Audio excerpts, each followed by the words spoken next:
Journalist Ken O'Shea is an executive producer in RTE, but he's also a fairly impressive hobby swimmer. Now, when I say hobby, I may be understating it a bit because Ken is also the first man to ever swim from the Fastnet Rock to Crookhaven, having always harboured a dream of swimming up the channel between the Alderman's rocks and Rock Island and walking up the steps of the pier into O'Sullivan's for a pint. He did just that and a lot more in his relatively recent sea swimming endeavours, and he told me all about it on a Zoom call recently from his home in Dublin.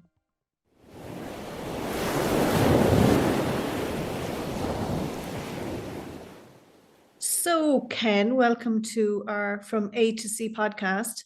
Now, before we get into the heavy duty swimming that you do these days, tell me a little bit about your first memories of swimming and how you started going way back in Cork in the early days.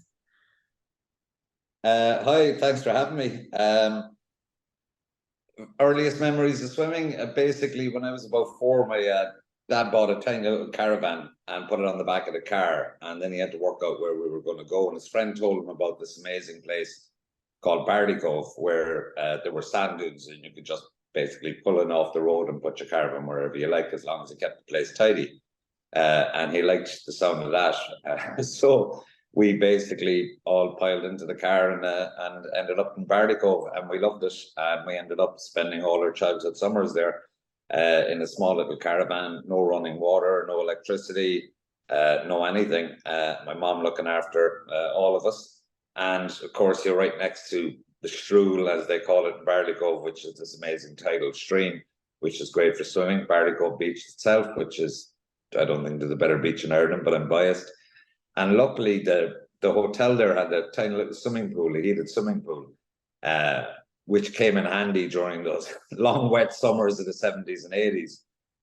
So basically, all you could really do down there was go swimming. And we all kind of took to it from an early age, and we loved it. And we spent all day, every day in the water. And that kind of led then to, you know, up in Cork in the winter, swimming with, not at any kind of serious level, but swimming with clubs like Dolphin and City of Cork. And I always liked it. Where in Cork are you from, Ken? Friar Street, which is just off Barrack Street. So what was your local pool then? Douglas. Not a bad little pool. Yeah. I think I swam there myself around the same time, so I know it well. And did you progress into the big fancy pants one over in Bishopstown at any stage?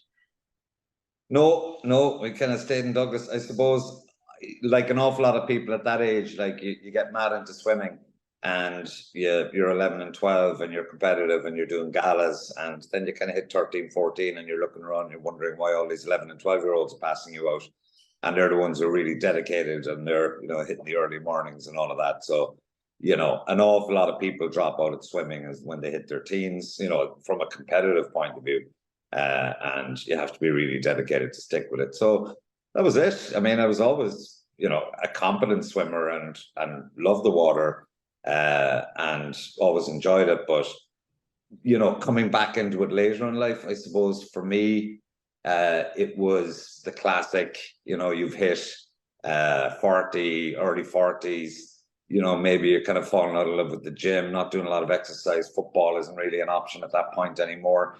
And we actually moved to Sitges in Spain for a few months, myself and my wife, when we had our second child. She was on maternity and I had some holidays to take, and we were over there for 4 months. And my brother-in-law, Greg O'Connor, who's from Belgooly, he was after getting big into triathlons, and, you know, he was a really fit guy. And they came over to visit us, and I was suffering from some fairly unfavorable comparisons with how active and fit Greg was, and what are you doing about it, you slob, basically. So one day we went for a swim in Sitges, and you know, Greg said, come on, we'll give it a go. So I went in with him, and he said, right, see that point over there? There was a little lighthouse in the on the edge of the town. He said, we'll swim over to that. And I was looking at it going, this guy's insane. We can't swim that far. It's going to be really dangerous. You know how hard it is to judge distances on water. And, you know, I wasn't feeling particularly fit at the time and stuff. And he said, look, come on, we'll just give it a go. So off we went anyway, swam over to the lighthouse, and stopped, and I said, I can't believe I just won that far. And he said, come on, we'll race back. And we raced back. And in fairness to Greg, at the time, he was kind of just starting out with the swimming part of the triathlon. And I shot back, and I realized, I was a bit out of breath, but I kind of realized, maybe there is one thing I'm good at, because if I can beat this guy with how fit he is, then, maybe I have a reasonable technique, and I could work at it. So I could just kind of decided that swimming might be the thing for me, kind of rekindle the childhood love affair. And I just started swimming, and then started looking for kind of shorter events. The first one actually for me was the Lee Swim, which is an amazing event for anybody to do. I'd highly recommend it. And again, that's quite intimidating. You're swimming about 2K down the river, back up at the end. I was kind of wondering where at the does start that line. go from to, Ken? So it goes from the Irish Distillers Building, which is kind of basically up at the Mercy Hospital end, just at the bottom of Blarney Street there. And it goes all the way down to the Port of Cork sign, and then turns right and goes back up river. They put the hard part at the end, and you go back up river for about 200 meters, and you end up at the Clayton. I think it's about 1.8 or something like that, which to me at the time seemed like, geez, that's a long way, and it is, if you're starting out. And I gave that a go and loved it, really enjoyed it. It's a super event, and just kind of took it from there, and started looking at, could I go a bit further, and, kind of stepped it up. I mean, I did kind of a lot of 2 and 3K stuff. I live in Dublin, up here, and then I thought, could I go a bit longer? And I started targeting the Galway Bay Swim, which again that's an amazing event. It's run by the family of Frances Thornton, who was a well-known nurse in a cancer centre down there, who unfortunately herself died from cancer, and they set up this swim in her memory. And all her family are like very sporty, her kids. And that's a superb event. That's about 14K from Clare over a beach just below Kinbarra over to Salton and Galway. And that's a big step up. It was a very big step up for me. Did you do a lot of training for that one, or were you building it up slowly, 7, 8, 9, 10Ks before you did that, or how did you get Everybody has their own approach, but there's some kind of basic rules at the top. Like I would say, I'm a classic example of a very ordinary swimmer coming to it later in life and trying to push the distances. And I don't have a particularly good technique. I'm not particularly fast. I swim at the same pace the whole time. But if you follow kind of very basic programs, you can actually get there. Anything from, a 2K to a 5 to a 10 to a 14, 15K, like the Galway Bay Swim is. There's some very basic rules of thumb. Like you need a baseline fitness level. Like you should really, really be swimming at least 3 times a week if you've got an event in mind. I mean, that's an absolute minimum. And then what the kind of distance people say is that you can swim in one day what you swim in 1 week. But that, as the distances go higher, the number of weeks in which you have to swim that distance has to increase. Do you understand me? It's kind of like marathon running. Like if you're targeting, we'll say, a 2K race, then you should be swimming, 2K every week for 5 or 6 weeks, and you'll be fine. I mean, ideally, you're doing 1K 4 times a week, so you're doing a little bit more. If you want to do a 5K, then you're looking at maybe 3 months of minimum 5K a week. If you want to do a 10K, you're probably looking at more like 5 months, minimum 10K a week, and so on. So it kind of goes up on a curve.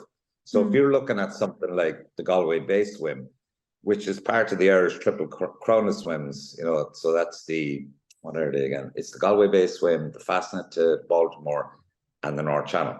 So if you're looking at the Galway Bay and you really want to be training for 15K, then assuming you've got a baseline level of fitness, so you've been doing events and training for, we'd say, 2 years or so, you should then be looking to hit in the sort of 4 or 5 months before the event, you should be swimming 15K a week for those 4 or 5 months. And if you can do that, big commitment time-wise, isn't it?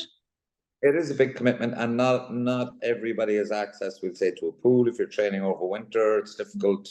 You know, it's for some people to get to pools. They're obviously quite well served there in Dublin. I mean, UCD pool is not too far from us, and that's where I train. That's a 50-meter pool. That's really handy. But, you know, if you can make it, then that's really the sort of commitment that you're talking about, you know. But I would stress that if I can do it, anybody can do it. It's not a question. It's not a question so much of, you know, are you the best swimmer in the world? That's not what it's about at my level. You know, it's not about that. It's more about laying down those foundations, you know, finding a stroke that works. I mean, you obviously have to have a reasonable technique, because if you don't, you're going to get injuries, or you're going to expend a lot of energy fighting with the water, as opposed to, you know, we all want to swim easy.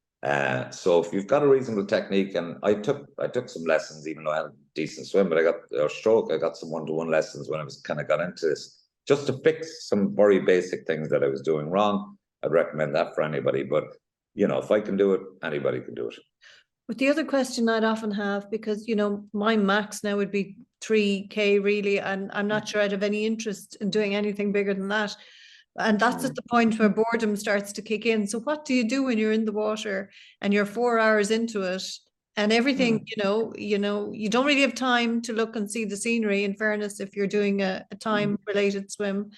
And what you're looking at is pretty much not changing. It's water, it's dark, it's the same level of probably wave action for the last hour.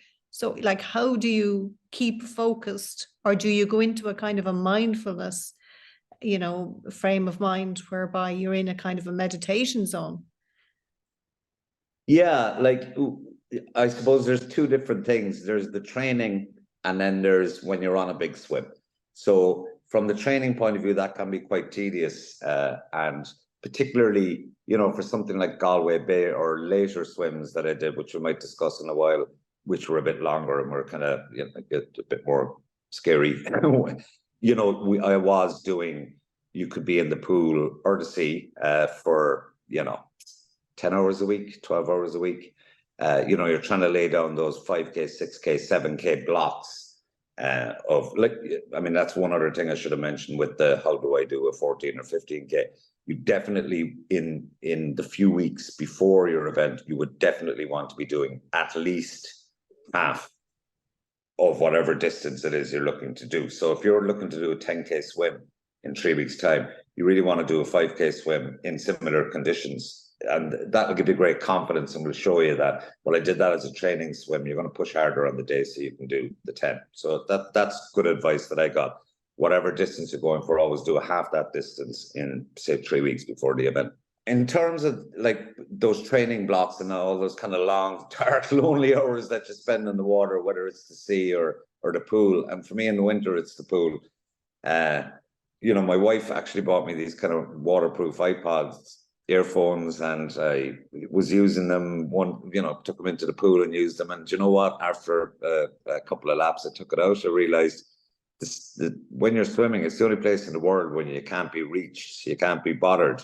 You're alone with your own thoughts. And I kind of find it very meditative and very useful in kind of untangling all of those things that are in your head all the time.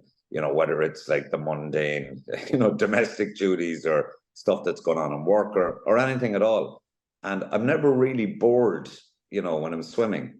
And you know, I suppose I'm lucky that way, and I have friends who also train for long distances. They must have their iPods in. They got to be listening to podcasts or music or whatever. So it's whatever works for you. But I'm certainly never bored from swimming. And then when you get into a big swim, that's a completely different world. Particularly the ones I do tend to be right out in the middle of the ocean and stuff. And you've got a lot more. You've got a lot more to be worrying about than getting bored, you know. And one of those things is jellyfish, I presume. So are you a wetsuit man or no wetsuit man? I'm very happy to swim without a wetsuit, but I tend to, in Irish conditions, yeah, I'll wear a wetsuit. I find that apart from the kind of, obviously the warmth and the comfort, I find there's an awful lot of security in it that I'm not worried about, you know, oh God, I'm going to sink like a stone here at some point, you know. And jellyfish, you know, touch wood, I've been kind of lucky. I've obviously had a few stings, but I've never had anything really nasty. Some of my friends, particularly with the lion's mane, have had bad experiences, you know, but they don't really worry me.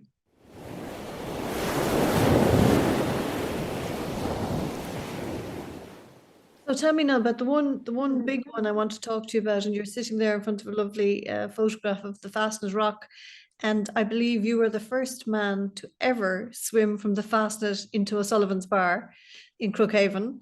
So tell us a little bit about that. And I know it was a few years ago, but it was quite a task, and I think one of the reasons being it lasted a lot longer than you were anticipating. Yeah, that was, I mean, that was, for me, I guess that was something that caught my imagination, you know, obviously kind of half growing up down in Barleycove. At that point, they still had the old light. They hadn't changed to the LEDs. So, I mean, you'll obviously remember, you know, you could be 30 miles away from the thing and it would be lighting up your bedroom every few seconds. You know, the Fastnet's obviously an icon. And after I did Galway Bay, I suppose, it gave me a lot of confidence to kind of think that, you know, to maybe even go further here, or I might be reasonably good at this. And I was at the Fast of my head, and then I heard about these guys, you know, who started up this Fastnet to Baltimore swim. And you know, it's obviously, we're talking about like people like Steve Redmond and Noel Brown here, who, you know, pioneered this. And Steve's obviously a legend, you know, and is a hero to anybody who goes in the sea. So I said, oh, Fastnet to Baltimore. So I got in touch with them and I basically said, look, lads, what you're doing is amazing. I'd really love to swim in from the Fastnet. However, Baltimore is a lovely place, but it doesn't really mean anything to me because I've never really spent any time there. But Crookhaven is, you know, somewhere that I'd kind of like to swim in from.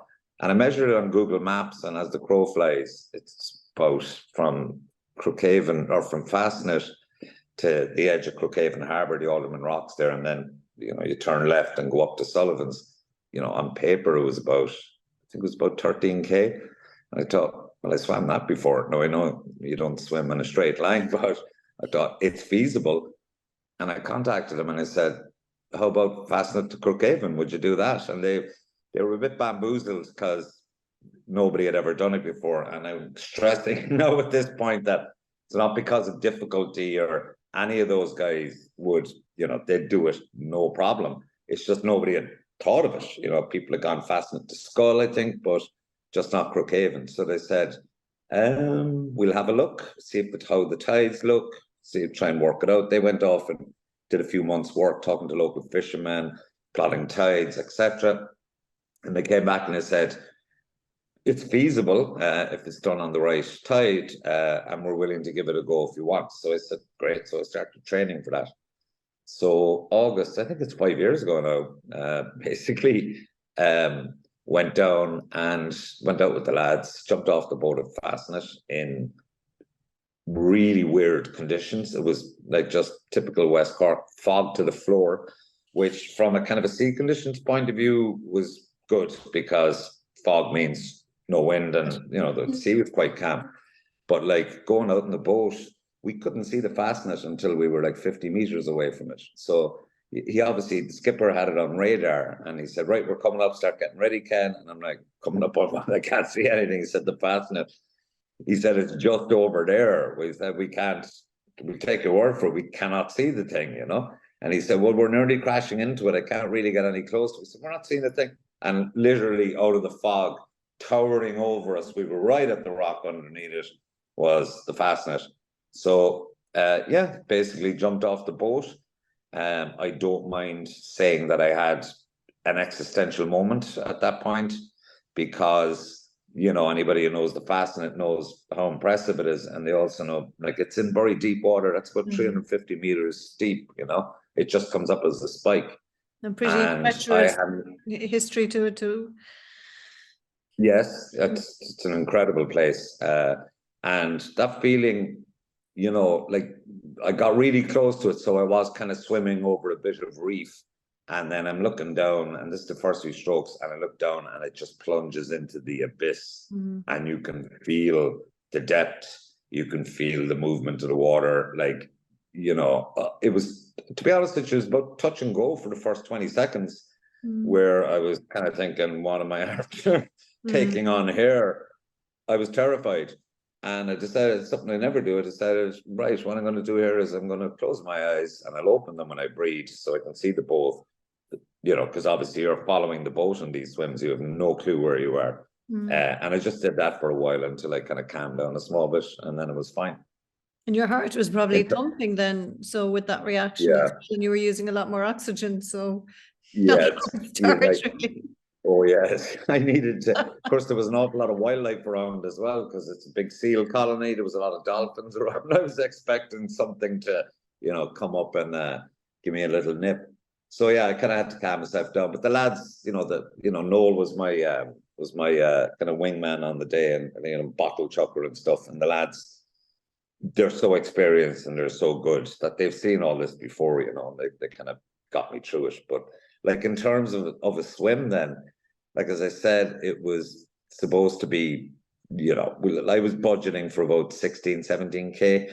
You know, because you're not going to swim in a straight line. And they had this plan, which basically involved, everybody knows that the Irish Sea, when the tide comes in, it fills up to Dublin. When the tide goes out, it empties out to Cork. So they were bringing me, we actually started swimming towards Cape Clear, and they were expecting on an ebbing tide, and they were expecting the tide to turn. So I'd have kind of like slack water for a few hours where I could start heading for Crook.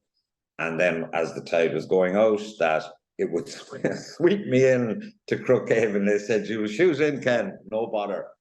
Unfortunately, and again, this is purely a function of the fact that they hadn't done this before, and didn't work out like that.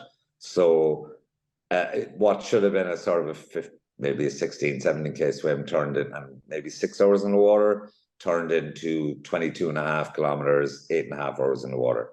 And like at any stage, did you start to panic that you were so far behind on time that you wouldn't make it? Or did you always feel like I'm just going to keep going till I get there? You have to, you kind of trust the program basically, because what's happening is you're feeding every half hour, right? So you're feeding, like, for, you know, lots of swimmers, they'll know this, but you're feeding on carb drinks. So like the general rule is carb electrolyte. So because you're going to get dehydrated, you're sweating a lot and you're losing liquids even though you don't realize it.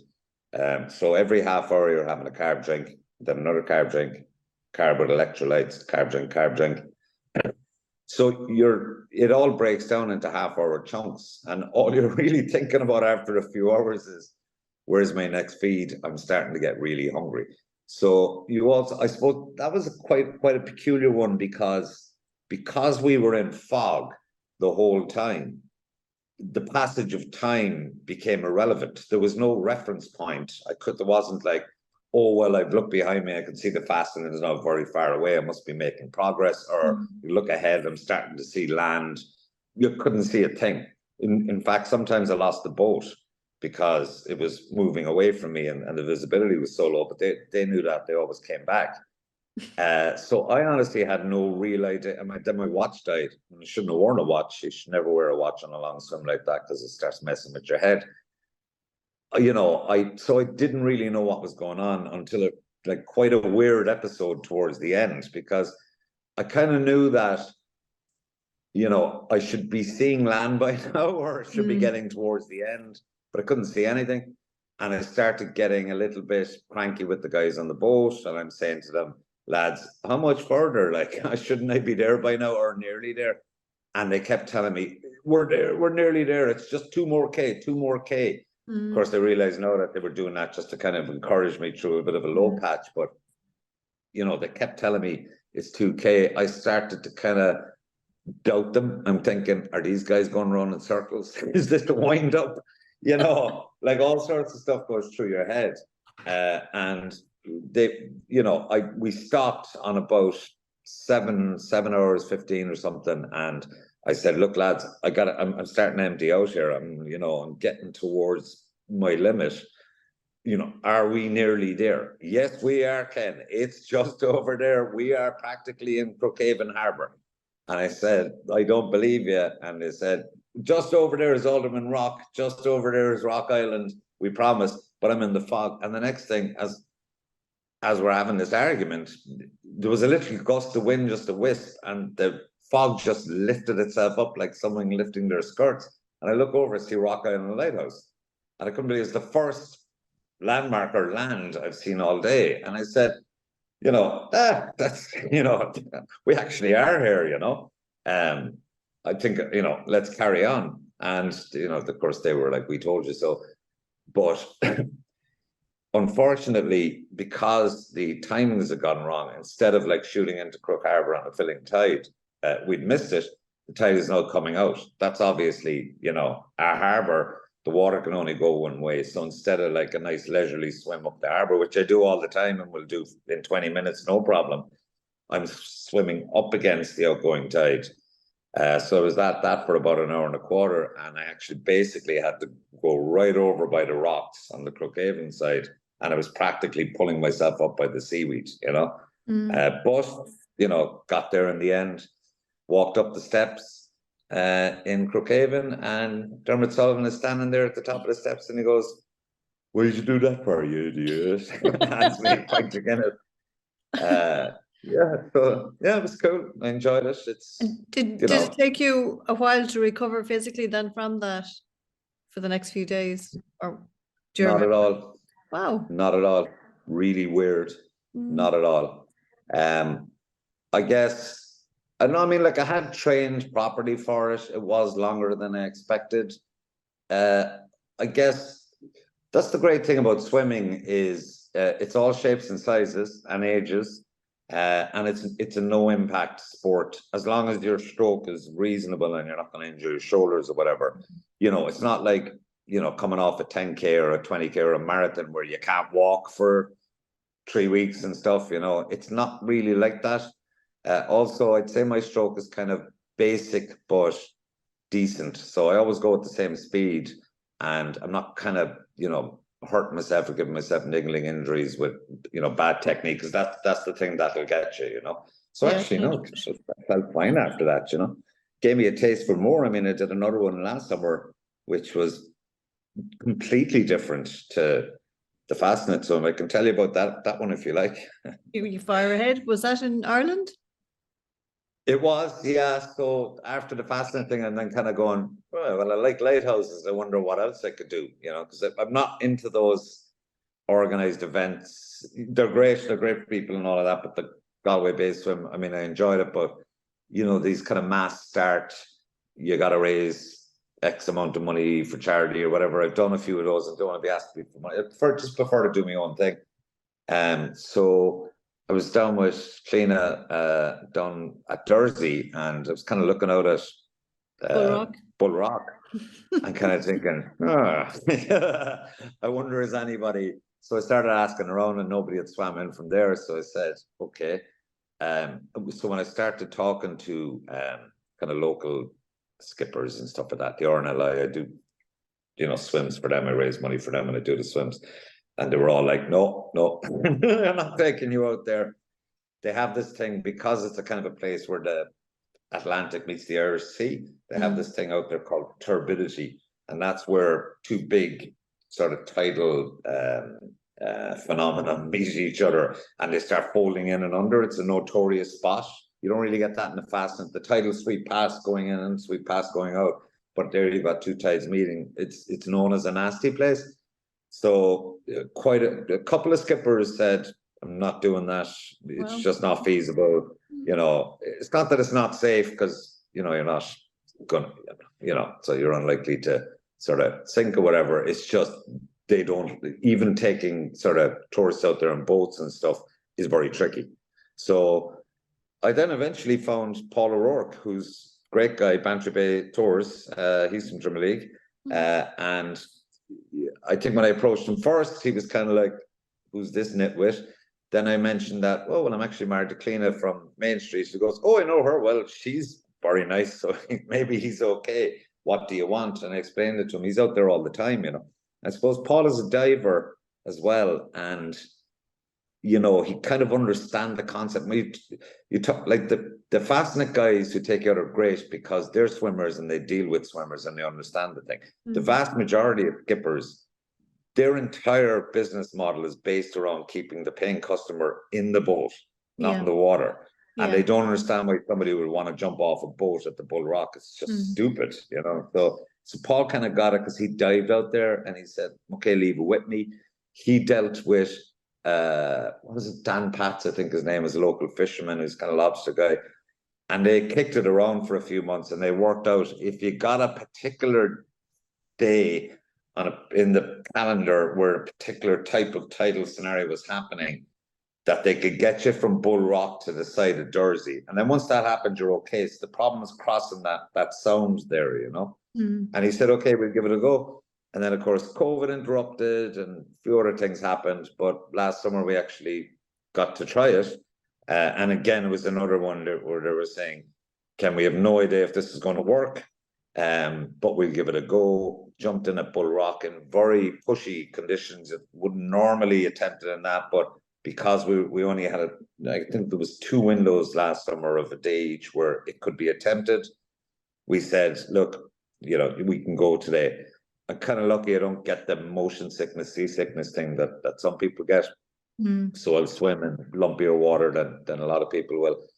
And we did it, and that was just amazing. Like, we swam from, there's sort of the bull, the cow, and the calf out there. So Paul had this plan where he was going to shoot me on an incoming tide from the bull to the calf, or the cow, the middle one. And then once I got to the cow, turn left and like go like crazy for Jersey and try and get in under Jersey to get the shelter, and that the tide would be sweeping around behind Jersey and bring me down because I was swimming to the cable car station.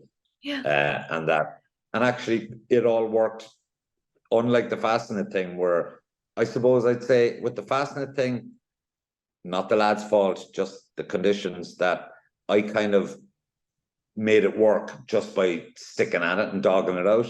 Whereas with the bull, if Paul, the skipper, made it work. Like, I didn't, by the time I finished, I didn't have a lot left. It was like about 16K, about 6 hours.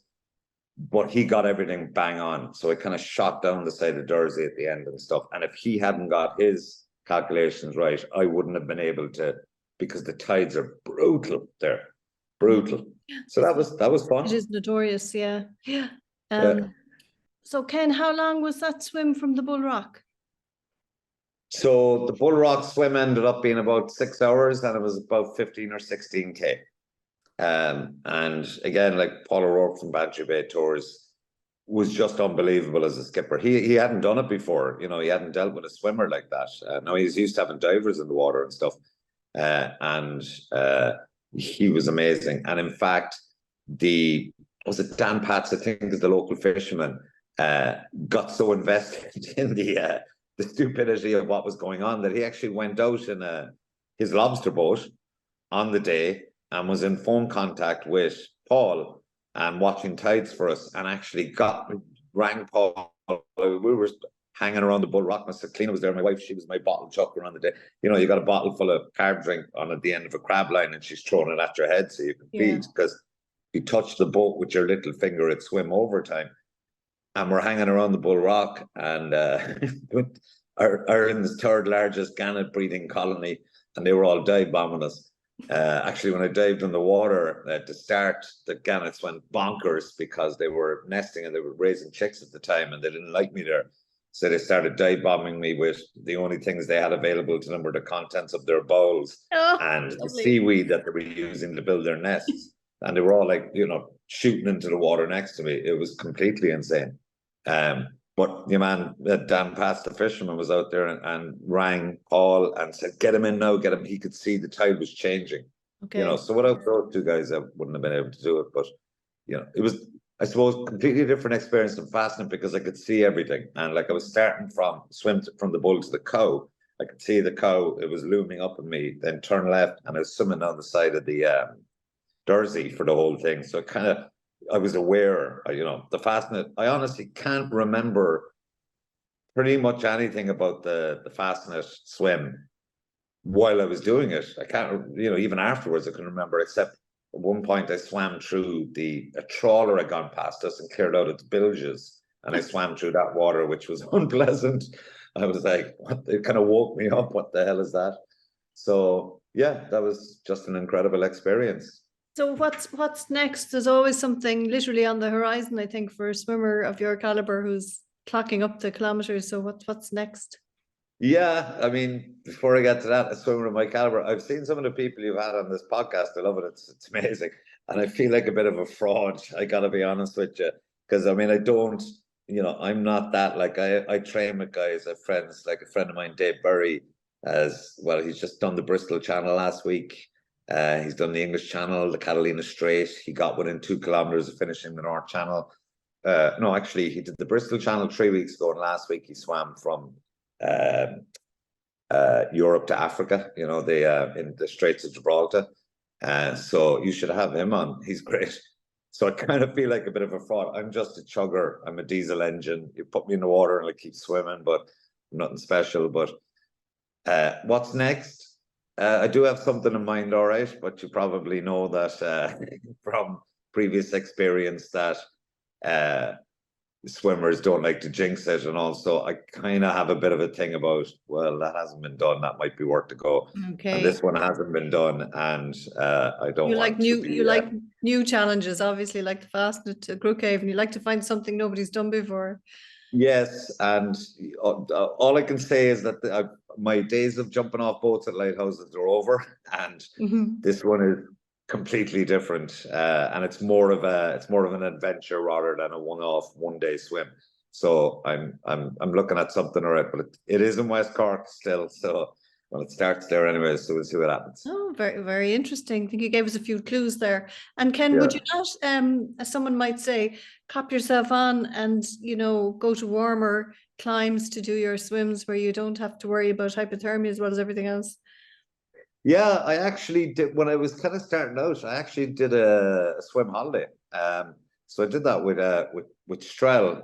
A lot of people know Strel, or they know Swim Track, and they're great. They're really good, especially if you're kind of, you can do your lap or two a Lough, we'll say, but you're wondering, like, is there more in me? Could I go a bit further? It's a brilliant confidence builder, because I did one when I was kind of maybe 2 years into it, and I was thinking about Galway Bay, and I went over, and I would say the furthest I'd swam in one session might have been 4K at that point.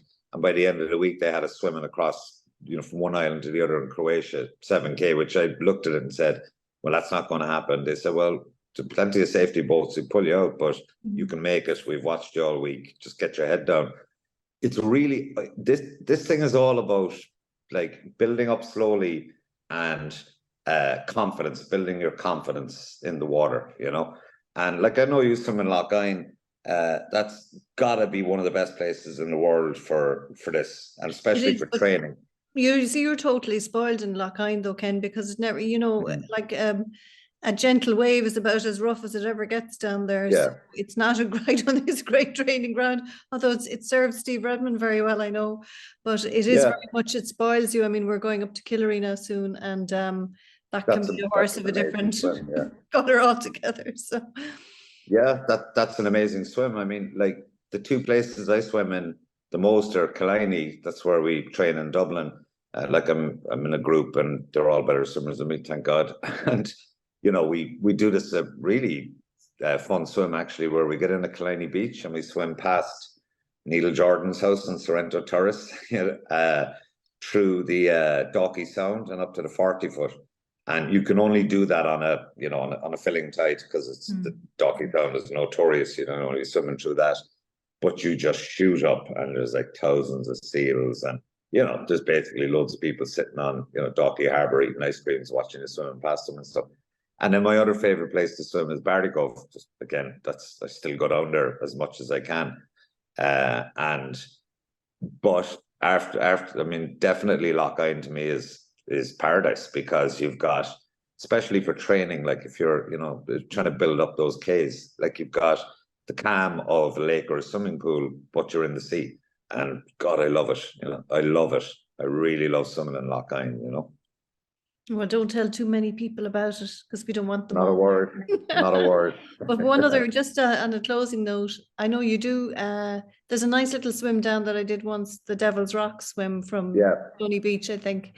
And Yeah. you've done it from Barley Cove too. And that's a nice little one for Yeah. someone who only wants to do 2 or 3K. I think it's like Yes. 6 or something, is it? Yeah, it's like, it depends. If you're doing it from Barley Cove, where I go from, because there's such a tidal range on the beach, like, you know yourself, if the tide goes out, you got 4 times more beach. It's even at high tide, it's less than 2K. For that one, I swim by myself a lot. It doesn't bother me, but only in places that I know, and when I know what's going on with the tide. Bays are great because as long as you're doing it on an incoming tide or slack water to an incoming tide, then you're not going anywhere. The water's only going one way. That gets a little bit spooky. That one gets quite deep once you leave the sand. You know, there's a lot of seal action around there. You know, I'd recommend for people starting, you know, starting out or trying to up their distances and they want to do kind of longer swims like that. You're supposed to swim parallel to the shore and not all of that, and I totally get it, but you do have to kind of get into deeper water and get yourself used to that as well. Do it with somebody else. And ideally, if it's the first time going out to somewhere like Devil's Rock, it mightn't be any harm to have a kayak in the vicinity, just for a bit of security, you know. Oh, absolutely. I think at all times, someone who has access to a phone is always a good thing to have with you, and it's not always possible when you're in the water. So yeah, definitely. Yeah. Okay, well, listen, on that note, I will thank you very much, and best of luck with the mystery swim, and you might come back and talk to us about that when it's all done. We'll see if we can pull it off, but I'd be very happy to do it. Thanks very much, Siobhán. Thanks.